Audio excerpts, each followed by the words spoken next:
बहुत समय पहले की बात है। एक छोटे से गांव में एक सुंदर सी नदी बहती थी। उस नदी के किनारे एक छोटा सा प्यारा सा घर था। उसमें रहती थी दो बहनें जिनका नाम था राधा और मीरा। बड़ी बहन राधा शांत स्वभाव की और बहुत मेहनती थी। वह सुबह जल्दी उठकर घर के सारे काम करती और नदी से पानी भर लाती। वहीं छोटी बहन मीरा, जो बहुत बातूनी, हंसमुख और थोड़ी शरारती थी, वह राधा की कामों में मदद तो करती लेकिन बहुत कम। उसको ज़्यादा पसंद था बातें करना, शरारत करना। वह सारा दिन राधा से बातें करती और इधर उधर की कहानियाँ सुनाया करती, जिससे राधा सुनकर बहुत ही हंसती। और वह कभी कभी राधा की कामों में मदद भी कर दिया करती थी, जिससे राधा बहुत खुश होती। लेकिन राधा कभी उसे काम करने के लिए नहीं कहती, क्योंकि मीरा अभी छोटी थी। राधा अकेले ही अपना सारा काम करने का सोचती।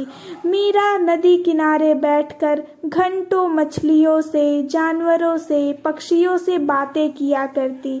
ऐसा लगता मानो नदी से ही बातें कर रही हो।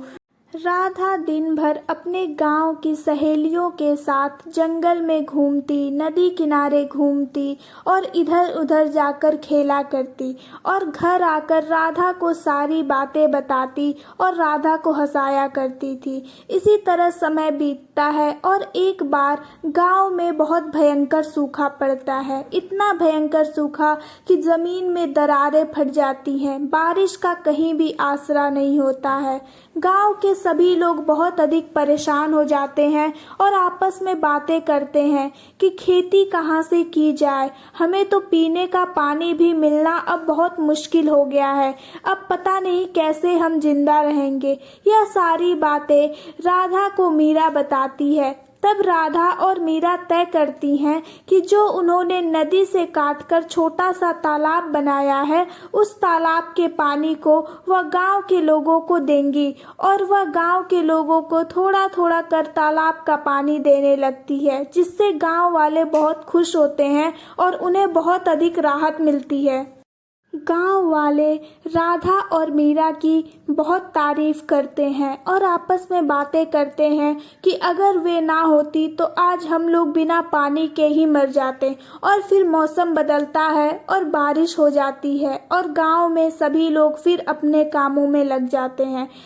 एक रात जब राधा और मीरा सोई होती हैं, तब मीरा को सपने में नदी देवी दिखाई देती हैं और वो कहती हैं, तुम दोनों बहनों की मदद और सच्चे दिल से सेवा देखकर मैं बहुत अधिक खुश हूँ। अब यह नदी हमेशा बहती रहेगी और तुम्हारे घर को कभी कोई तकलीफ नहीं होगी।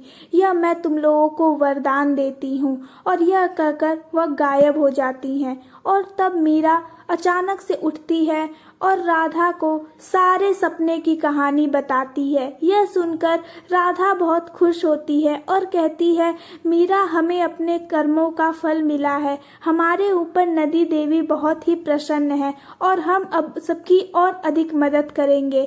और मीरा और राधा उस दिन के बाद से अपने तालाब का पानी और भी जरूरतमंद लोगों को देने लगी और उनकी मदद करने लगी। इस तरह मीरा और राधा को कभी उनके घर में अब कोई तकलीफ नहीं हुई। वह बहुत ही खुशी से रहती थी। उस दिन से नदी मीरा और राधा की दोस्त बन गई और वह घर आज भी गांव के किनारे नदी के संग बहनों की सच्चाई की कहानी कहता है। इस कहानी से हमें यही सीख मिलती है कि प्रकृति की सेवा और एक दूसरे की मदद करने से जीवन सुंदर बनता है।